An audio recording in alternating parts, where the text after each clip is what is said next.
시사정담 3인3색. 오늘은 두 가지 주제로서 하겠습니다.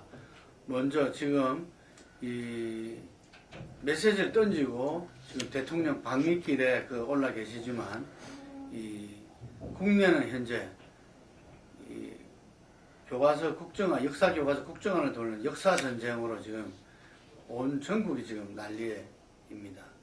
그리고 나서 또 계속되는 진영 갈등들이 여러 가지 소재로서 표출되고 있습니다. 먼저 이 역사 교과서 국정화, 사실 따지고 보면은 오래전부터 준비됐던 거라 볼 수 있죠. 국정화는 사실 이제 박근혜 정부 들어와서 이루어졌고, 그 전에 이제 검인정 교과서 제도로 이제 유라이터 계열의 어떤 역사관들을 교학사료화를 통해 가지고 이렇게 쭉 시도는 여러 번 했는데 국정화로 가지는 않았죠. 근데 이걸 갑자기 이제 국정화로 넘어가는 것, 이것이 이제 큰 문제가 됩니다. 근데 검인정으로 교학서에서 이렇게 유리했던 사관에 셌을 때 채택이 전혀 안 됐다면서요? 대체로 0%.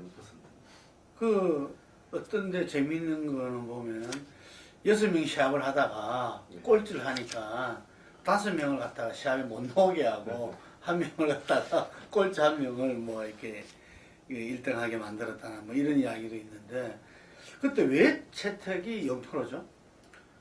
기본적으로 이제 교학사 부분들을 이렇게 이제 일부 특히 근현대사 부분들에서 이제 일본의 어떤 이제 침략 부분들에 대해서 기술 부분들이 논란이 많이 되고, 역사관 자체에서도 이렇게 상당히 우리 일반 이제 역사학계하고는 다른 그런 부분이 있었기 때문에 일제시대가 우리나라 근대화 기여했다 뭐 이런 것들이 그런 부분이 많은 논란이 됐었죠. 그런데 채택은 하나도 안 됐던 거 아니죠? 몇 군데서 이제 채택은 시도를 했는데 학부모와 학생이 반발하고 그래서 검인정으로 도저히 안 되겠다 이제 이런 판단이 내려져 가지고 박근혜 정부가 와가지고 대통령 이야기를 그동안 쭉 보면은 좀 준비를 좀 이렇게 했다는 인상을 지울 수 없더라고요. 그러니까 이제 역사 교과서를 뭐 좀 바로 잡아야 된다 이런 이야기들이 뭐 저쪽 정부 일각에서나 또 이제 있었던 거는 사실이죠. 그런데 이제 이번 같이 시안을 못 박아가지고 이렇게 한 거는 대통령의 전적인 결심 사항으로 볼 수밖에 없다 이렇게 봐집니다. 왜냐하면 이게 이제 일각 지적하는 것과 같이 2017년이 박정희 대통령 이제 탄생 100주년이 되는 해고, 거기에 맞춰가지고 2017년에 이제 국정교과서를 다시 제작 이제 하겠다는 거니까 뭐 이게 딱 그렇게 볼 수밖에 없는, 그러니까 어쨌든 간에 지금 뭐 저는 그걸 통해 가지고 뭐 지금 정부가 이야기하는 그 산업화와 근대화를 뭐 공평하게 그걸 하고 하는 여기에 초점이 가 있다고 보지를 않고, 그 친일과 어떤 독재, 그러니까 다시 말해서 과거의 어떤 그런 부정적인 그 모습들을 감추고 은폐하는 데 목적이 있다고 해요. 그렇게 봐지기 때문에 이 시기를 그때 맞춰가지고 지금 시기의 교과서들이 아닌 새로운 교과서를 부친 100주년에 올리고자 하는 것이고, 그걸 그런 의도로 알기 때문에 여건에서 일사불란하게 지금 따라가고 있는 거 아니냐 그렇게 봐지는 거죠. 이제 대통령의 권한입니까? 이 교과서 국정화라는 부분이. 이 부분들은 이렇게 법률적 해석들도 가능하고 국회를 통과하지 않고 행정 예고 고시로 이제 진행된 부분인데 황우려 장관도 사실은 이게 소극적이었습니다. 자기 임기는 안 하려고 지도 밝혔던 그런 교육부 관료들 중에도 다수도 이건 국정은 안 하려고 했는데, 이건 이제 그쪽 말에 따르면 이렇게 박 대통령의 의지가 강하게 작용했다. 이런 이제 뉘앙스입니다. 그러니까 이게 대통령이 결정 권한이냐는 이야기인 거죠. 지시 압력하고 지시를 하면은 부처는 할 수밖에 없죠. 그러니까 행정 권력을 쥐고 있는. 그러니까 대통령이 강력하게 이 방향으로 가라고 하면 밑에 장관들이나 거기에서는 뭐 따를 수밖에 없는 거죠. 그리고 이제 지금 같으면 여당이라도 좀 이제 그 견제 역할을 해줘야 되는데 여당이 뭐 대통령 한마디에 대한 일색으로 저렇게 가는 것이니까 오늘 뭐 유일하게 정도 의원이 이제 그 반대하는 의견을 공개적으로 표명을 했거든요. 이전까지는 사실은 그 국정화에 대해서는 새누리당 입장 자체가 그 반대였어요. 2년 전만 하더라도 2013년만 하더라도 그 여의도 연구소에서 이 국정화 체제는 뭐 문제가 많다 이런 그것도 나왔고 또 이제 이 검인정 체제를 강화해가지고 조금 더 검인정을 이제 그 제대로 할 필요가 있다 이런 쪽이었는데 뭐 아무런 그거 없이 설명 없이 그냥 그 청와대가 그런 입장으로 나오니까 거기 그대로 쫓아가는 그런 상황이에요. 근데 박 대통령이 이제 국정을 주면서 이번에 이제 대수비 회의에서 이걸 사명이라고 그랬습니다. 사명. 그러니까 역사를 이제 올바른 역사와 올바르지 않은 역사로 구분을 지어버렸습니다. 그 발언 중에. 이것은 이렇게 상당히 위험한 시간인데 역사 위에 권력이 존재한다 이렇게 이제 바라보는 인식하고 매기다가 있거든요. 이런 부분들은 굉장한 반발. 그러니까 어떠한 통치자도 역사 위에서 존재하는 것처럼 일을 처리하는 것 자체는 이게 심각한 문제가 될 것이고 또 한 가지는 이상돈 교수가 말하는 건데 역사학자 저렇게 개무시를 해가지고 저 감당하겠냐? 역사학자들 저렇게 이제 또 무시를 하면은 인문계 전체 교수님, 지식인 사회와 이제 대척점을 이루는 건데 저걸 이제 감당하기 힘들다 이런 식의 뉘앙스도 나왔습니다. 예, 제가 이제 말하자면 사학도인데 제가 배웠을 때 그 공부했을 때 역사에 있어서 객관성이라는 것은 없다 이런 말을 많이 하거든요. 역사는 어쨌든 그 당시에 어떤 그 이 권력자 그리고 또 이렇게 역사학자에 의해서 이 구성될 수밖에 없다. 그래서 우리가 말하는 역사의 이 정설이라는 것은 없고 많은 사람들이 인정한 그렇게 이 정알정 그런 정설이나 통설로서 있을 수밖에 없다 이런 이야기를 하는데 역사를 갖다가 아까 올바른가 올바르지 않다는 걸로 이렇게 구분해 버리니까 이거는 어떤 측면에서는 상당히 우리의 그동안 역사에서 그런 입장을 역사에 봐왔던 부분들은 주로 좀 파쇼. 예를 들면은 이런 세력들이 그동안 이 세계사에서 역사를 그렇게 규정하고 했었거든요. 근데 그거는 객관적 사실이었던 것 같아요. 그러니까 이제 역사라는 부분에서 이제 이 다양한 시각으로 역사를 기술할 수 있고 그런 것들이 공존하면서 결국은 이제 어떤 교과서를 채택해서 학생들한테 어떤 걸 가르친다는 거는 이 교직에 있는 분들한테 이렇게 자기의 어떤 양심과 소신을 가지고 선택하도록 하는 것이 가장 합리적이고 바람직하다 이렇게 보기 때문에 검인정 체제로 와가지고 이렇게 온 것인데 이걸 어느 날 갑자기 몇십 년 전에 했던 체제로 되돌려가지고 하나의 교과서만 해가지고 그걸 갖고 주입식으로 다시 이제 그 나머지 일체를 인정하지 않고 가겠다는 것이기 때문에 너무나 좀 위험하다 이런 거고요. 우리가 알다시피 조선시대에 아무리 좀 왕이라 하더라도 그 사초에는 손을 못 대게 했습니다. 그것 때문에 사화가 발생을 하고 엄청난 그 지식인들 그게 한가하다가 죽어가고 했던 그 우리 역사의 기록이 있거든요. 사초에 손을 댄 게 무오사화. 그러니까 그런 점에서 그게 이제 우리가 4대 사화의 시초였죠. 시초였고 그것이 바로 이제 조선시대 선비 사회와 어떤 그래 왕권과의 대립을 하는데 지금도 마찬가지로 지금 그 역사를 이렇게 그걸 했던 부분이 아까 지적하셨듯이 이 인문계 전체의 어떤 반발을 자초하는 그런 오를 범하지 않을까. 이건 뭐 이 여와 야의 대립이라기보다는 조금 더 차원을 달리하는 그런 그게 될 수도 있다. 그렇게 생각합니다. 어쨌든 이 정치권에서 보면 김무성 대표 뭐 완전히 지금 선봉에 서 있더라고요.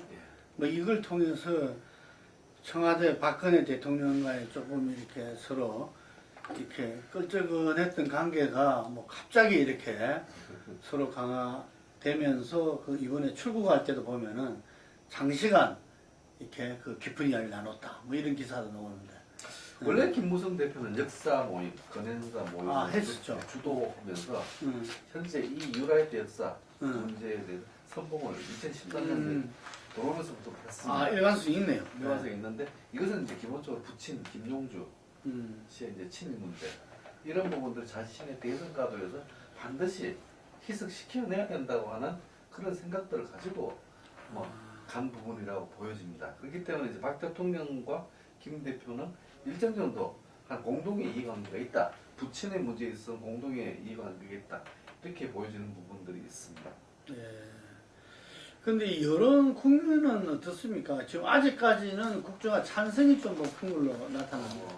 지금 급격하게 바뀌고 있습니다. 저게 지금 물론 뭐 보수는 보수대로 결집을 하겠지만은 그동안은 야권이 어떤 그 단일 대우를 형성하거나 이게 결집을 할 수 있는 명분이 없었잖아요. 근데 이 부분에서 지금 뭐 표면적으로 심상정, 천정배, 문재인이 뭐 연대한다 이런 문제뿐만 아니라 정서적으로도 이 문제만은 이 연대해서 막아내야 된다. 이게 이제 그 시민사회나 학계나 뭐 여러 이제 지식인 사회부터 해가지고 정치권, 종교권 같이 되고 있기 때문에 어쩌면 이게 상당히 좀 분명하게 될 수 있는 그런 소지도 있다. 처음으로 이제 그 제대로 된 그 연합 전선이 범이 이제 반박근혜 전선이 형성될 소지가 생겼다 그렇게 봐집니다. 그러니까 지금 국정화를 찬성하는 분들은 국정화라기보다는 오히려 이렇게 종북 좌편향 교과서를 반대한다. 뭐 이렇게 좀 봐야 되지 않을까요? 그러니까 그게 이제 뭐 내용을 알아서 지금 교과서가 진짜 좌편향이라서 그런 것보다도 지금은 뭐 좀 단순 그 명쾌하게 그 대통령이 그 방향으로 가자 하는 거고 또 그다음에 지금 현재 교과서가 문제가 많다고 하니 뭐 고치겠다는데 뭐가 잘못이냐? 그러니까 지금 있는 교과서는 문제가 많은데 새로 만들 교과서는 아직 등장하지도 않았는데 왜 그걸 갖다가 이렇게 적극 규정하면서 말들이 많으냐? 뭐 이런 식이거든요. 근데 아이가 국정화로 가는 과정에서 지금 무슨 역사학자들이 전부 다 이렇게 집회를 거부하고 나서고 있고 학생들이 반발하고 하기 때문에 이건 상당히 이제 좀 그 양상이 새롭게 전개될 가능성이 높다. 지금 이제 여론조사 결과를 보면은 이렇게 기존에 뭐 검정이냐 국정이냐 이렇게 물어봤을 때 무응답도 많고 이렇게 국정에 대한 찬성이 높습니다. 이 앞에 붙는 문구가 뭐냐면 통합 교과서 내지는 정부가 말하는 이제 국론의 어떤 통일이라든가 이런 식의 명분을 앞에 몇 마디를 붙이고 이제 질문에 들어가기 때문에 찬성률은 높았습니다. 근데 이제 최근에 다른 여론조사 최근에 나온 조사를 보면은 야당이 친일과 독재를 미화한다고 비판하고 있는데라고 요 문구가 들어가니까 56%가 반대를 나왔어요. 근데 이게 상당히 이렇게 국정과 검정을 가지고 물으면은 이건 다 이렇게 사람들이 이렇게 잘 이렇게 찬반을 명하게 안 하는데 아니 잘 모르고만 예. 국정 검증이 무슨 의미인지. 예. 그러니까 내용을 가지고 직접 들어가는 순간 지금 넘어오면서 이렇게 반대 여론이 좀 더 강화되는 그런 상황입니다.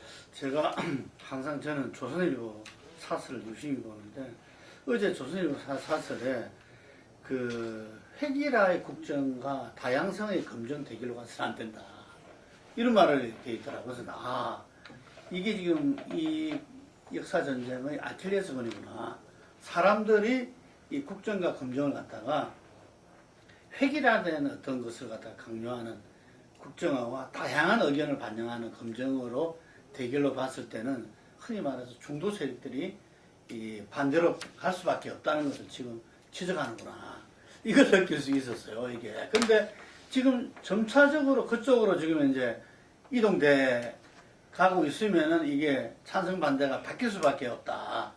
현재는 그런 의미입니다. 이런 이야기인 것 같아요, 보니까. 그렇습니다. 실제로가 이제 조금 그동안 정부가 주도해왔던 거에서 양상이 조금 다른 게 이 국정화 발표 이후에 동아일보도 문제가 있다는 지적을 했던 거고 조선일보도 마찬가지로 이제 좀 그런 뉘앙스를 갖고 있는 거죠.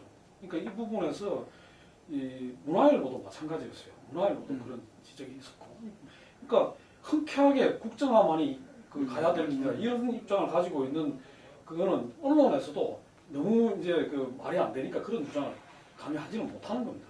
그렇다면 지금 앞으로 이제 이 소위 지식인이라고 하는 그 중에서 또 더군다나 학자들, 역사학자들 중에서 나는 자신 있게 그 국정교과서에 집필을 하겠다고 나설 사람이 얼마나 되겠는데 이렇게 봤을 때 또 그 사람들 몇 명을 나중에 보게 되면 굉장히 심각한 문제가 생길 수 있다. 그런 점에서는 이게 시간이 지나면서 이제 앞으로 단계가 더 발전하잖아요. 발전하고 내년까지 1년 만에 교과서를 어떻게 내놔야 되는데 쉬운 일이 아니다. 이게. 그리고 굉장히 이게 그 앞으로 더 심각한 문제로 갈 소지가 있다. 박근혜 정부가 계속 미족하리라고 봅니까? 지금 현재로서는 이렇게 사명이라고 있기 때문에 사명. 네, 이게 사명이라는 말은 굉장히 숭고한 이야기입니다. 우리 국민교육원장이 있는 역사적 사명을 띠고 네. 그러네요. 근데 이 부분에 대해서 이제 야권은 이제 프레임을 어떻게 가냐면 친일 독재 미화 교과서 이렇게 요 말만 계속 반복적으로 하면 이게 당연한 재간이 없습니다. 그러니까 내용이 이제 만약에 이제 국사 편찬위에서 이제 교과서를 이렇게 초안을 넣었을 때 조금이라도 밟히면 다 미화 교과서가 됩니다. 이게. 그러니까 이런 부분도 있기 때문에 참 어려운. 근데 이걸 주도하는 국사 편찬 위원장님께서 이전에 국정화에 대해서 강한 반대 입장을 표명하셨던데 근데 입장 바뀐 이유를 설명을 했나요? 구체적으로는 하지만 지금은 바뀌었다라고 자편향이 이렇게 많은 이제 그런 우려 때문에 그런다. 예. 어쨌든 역사 전쟁 좀 길게 봤을 때는 우리 그 이쪽 저쪽 어떤 진영 문제가 아니라 그 우리 미래 이렇게 어린이들과 이렇게 그 내일을 책임지는 친구들이 올바른 어떤 이렇게 말하자면은 이 역사관이라는 그 미명화에 획일화 된다든지 또 이 과거에 우리 좀 부끄럽고 이렇게 또 이렇게 고쳐야 될 역사를 갖다가 은폐하는 그 민족은 미래가 없다는 이야기도 있는데 그런 면에서 온 국민이 어쨌든 내용을 좀 제대로 알도록 우리 언론도 그 역할을 해야 되지 않을까 싶습니다. 그 여기는 없는데 지난주에 우리 나왔던 그 새누리당의 그 잠깐 소식만 좀 짚어보기로 하죠. 새누리당이 그 뭐죠? 그 이렇게 공천 특별위원회인가요? 네. 그 위원장 인선이 어떻게 됐습니까? 아직도 좀 못 정하고 있습니다. 예. 기본적으로 이제 뭐 좀 변화는 좀 왔던데 보니까. 그러니까 김재원 이제 후보라든가 친박계에서 이제 그러면 이제 친박계가 양보를 하자 이런 이야기들은 나오고 있습니다. 예. 거기에서 그 누구죠? 그 해수부 장관 하셨던 이주영 씨도 이제 이주영 의원이 자기는 수술 안 하겠다. 수술 안 하겠다고 이야기를 하고 하니까 그래서 뭔가 좀 빅딜설도 놓던데 친박과 비박 간에 예, 그 위원장은 그러면은 그 사무총장으로 인정하고 그리고 안심번호도 뭐 일정 정도 그걸 하고 하지만 자기들이 이제 전략공천이라든지 그 여론조사 그 하고 당원 이 비율 부분들은 이제 친박 주장대로 가는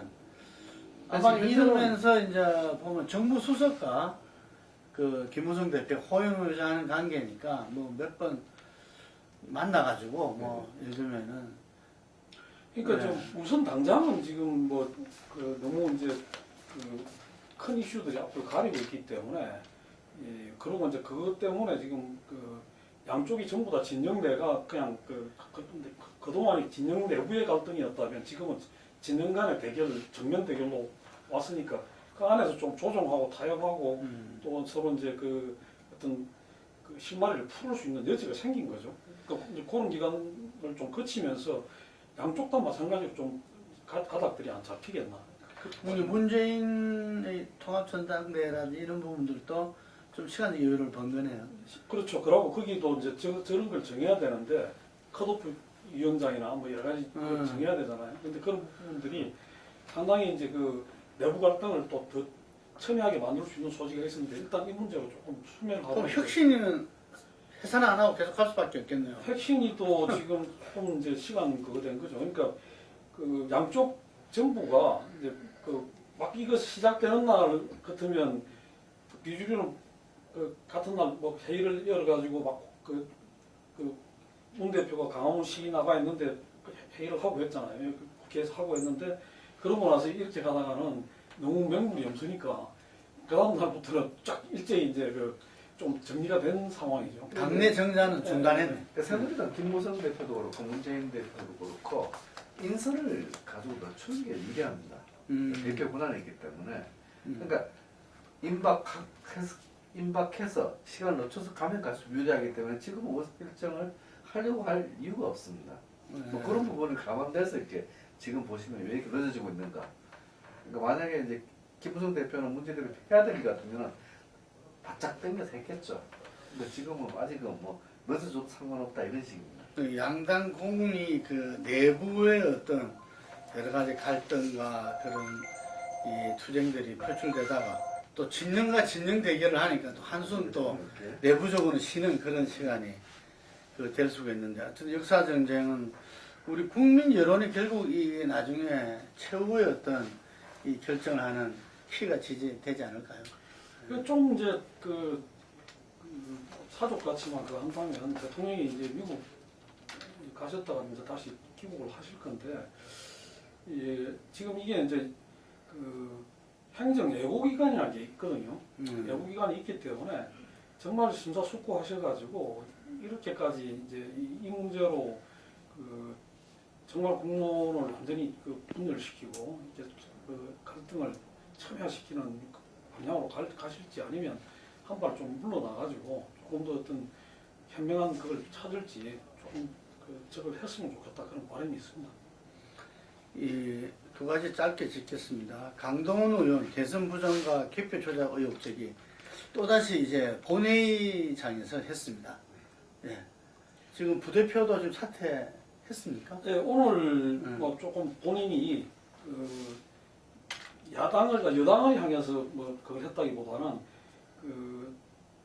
이 소위 말해서 국정교과서 전국에서 그 전선을 좀 헷갈리게 한 부분에 대해서 사과를 하고 당의 방침을 수용하겠다. 다시 말해서 운영위도 물러나고 원내부대표도 물러나겠다 이렇게 그걸 했습니다.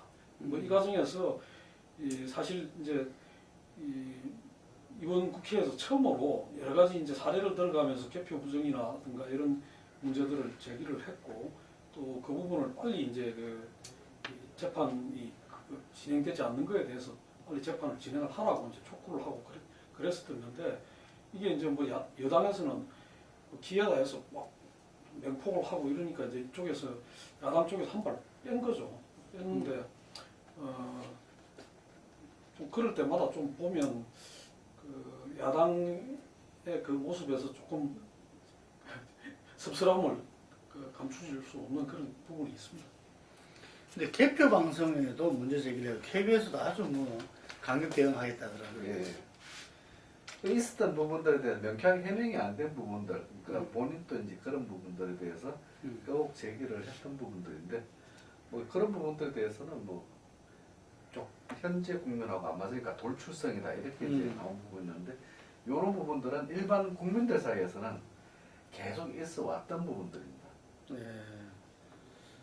국회에서 거론됐다는 그에 이제 저게 있고 파장이 있는 거고 또 이제 이 부분에서 사실은 이 국정교과서 파문이라는 게 없었으면 이 시점쯤에서는 뭐 야당 국회의원이 왜 재판 계류 중인 사건에 대해서 이렇게 재판은 지금 이제 계류 중입니까? 예, 대선 무효 재판을 이제 걸어놨는데 전혀 진행이 안 되고 있죠. 진행이 안 되고 있으니까 그 부분에 대해서 그런 이야기는 할 수 있는 거죠.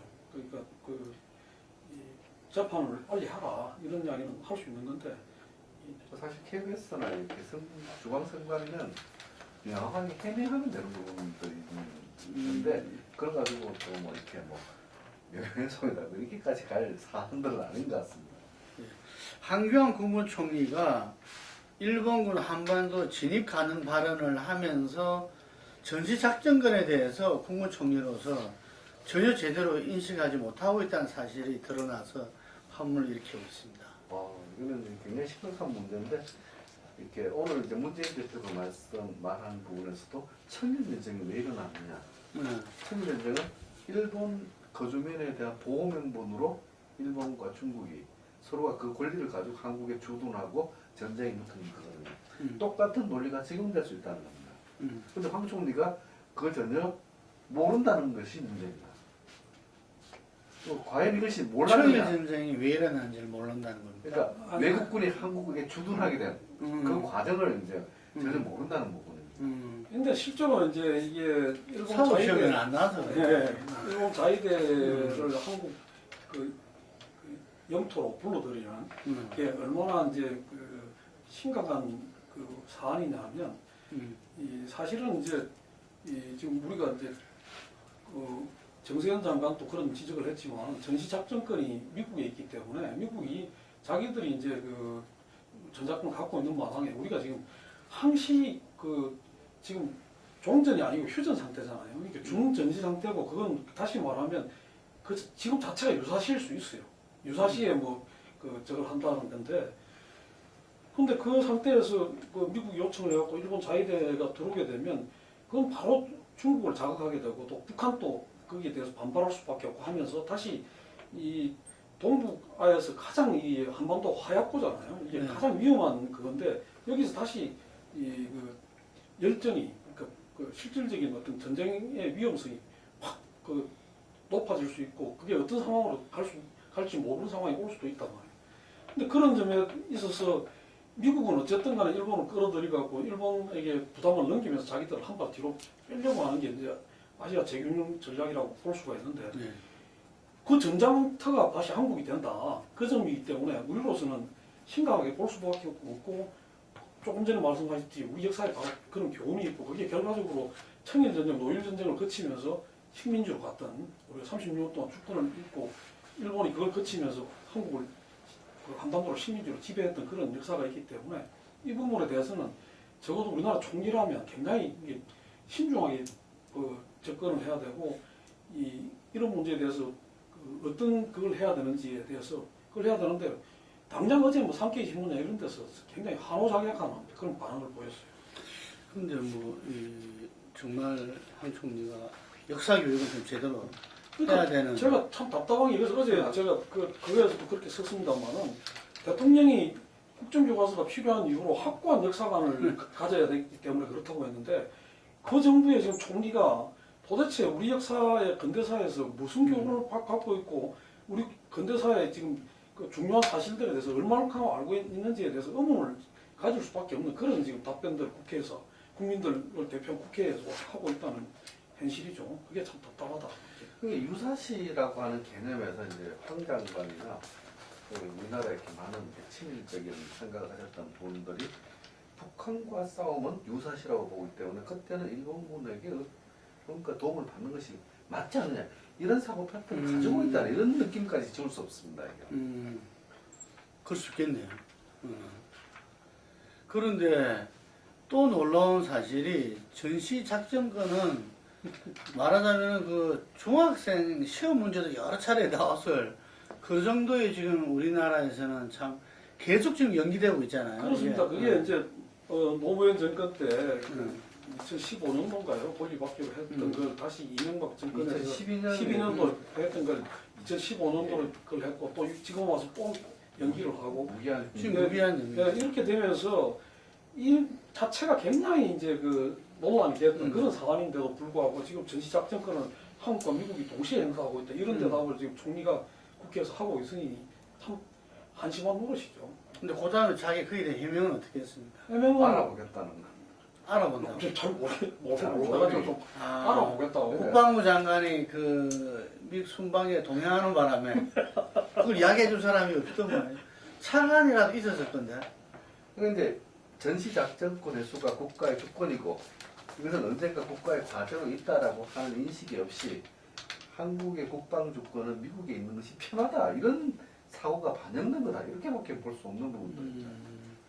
그러니까 이제 그 질문을 나오게 된 배경이 이제 바로 그 점이거든요. 그 유사시에 미국이 전시작전권을 갖고 있기 때문에 미국이 요청을 하게 되면 우리는 꼼짝할 수 없는 거 아니냐. 그런 상태에서 당신이 그런 말을 그 일본 자위대를 우리 영토에 진입시킬 수 있다고 말하는 것이 얼마나 위험한지 아느냐 이런 질문을 야당 의원이 한 것인데 전시작전권이 지금 어디 있는지 아느냐 하니까 한국과 미국이 또 같이 행사하고 있다 이렇게 대답을 하니까 더 이상 질문할 그게 아니라 막 이제 의의가 없어진 거죠. 그런 특히 상황이죠. 이종국 국방장관이 자신 있게 아주 뭐 단호하게 그 우리가 원치 않으면은 일본군은 그 자기들은 들어올 수 없다. 한민구. 한민국 네. 몇 번씩 이야기했잖아요. 네. 이게. 그러니까 제가 이제 그 얘기를 들었을 때도 도저히 이제 그 말은 그러니까 군사는 굉장히 이제 수직적인 계획인데 거기서 주한미군 미국 사령관이 의사 결정을 하면 끝입니다. 거기서 이제 동의를 한다. 이거 자체는 군사적 관계, 군사 전략적 관계에서 있을 수 굉장히 어려운 이야기거든요. 굉장히 그런 부분에서도 지금 현재 황 총리의 발언이 실제 그렇게 합의된 게 아닌가. 아니 하는 어제 의심까지 들어갑니다. 그 답변 과정에서 그런 내용이 들어있었어요. 한미일 3자가 이 문제에 대해서 협의를 했고 일정하게 방침을 정했다 이런 식으로 대답을 했다고. 그 이야기는 뭐냐면 그걸 그동안 국민들한테 공개를 안 해온 거죠. 안 해온 것인데 어제 자기가 이제 그 팩트는 이제 그대로 말을 한 거예요. 그게 얼마나 심각한 의미를 갖고 있는지를 모르는 상태에서 이야기를 해버린 거예요. 하고 나니까 그렇다면 이미 뭐 더 이상 이야기할 필요도 없이 미국이 언젠가 자기들이 작전권을 갖고 있으니까 그렇게 하라고 하면 우리는 양해하고 일본은 두르고 이렇게 다 협의가 끝나 있는 거 아니냐. 그렇다면 이건 국민들한테 그대로 밝히고 그래도 되는지에 대해서 저걸 해야 될 상황 아니냐 이런 이야기인데 그 부분에 대해서는 오늘 또 해명을 못했어요. 근데 국가 안보를 최우선으로 이렇게 삼는 보수 정당에서 가장 이 문제는 난리를 쳐야 될 문제 아닌가. 그것은 사실 보면 국무총리 이 해임 건의까지도 가야 되는 상황이라고 보여지는데 하여간에 앞으로 이 부분에 대해서 또 박근혜 대통령께서 뭔가 지침이 있을 건데 우리가 하여튼 간에 지금 역사 그리고 이 전체적인 한밀 정세 뭐 이런 부분들로 해서 이제는 좀 당과 당 내부의 어떤 문제에서 좀 나라 전체의 문제로서 이렇게 불이 붙었던 이번 주라고 볼 수 있겠습니다. 오늘 여기까지 하겠습니다.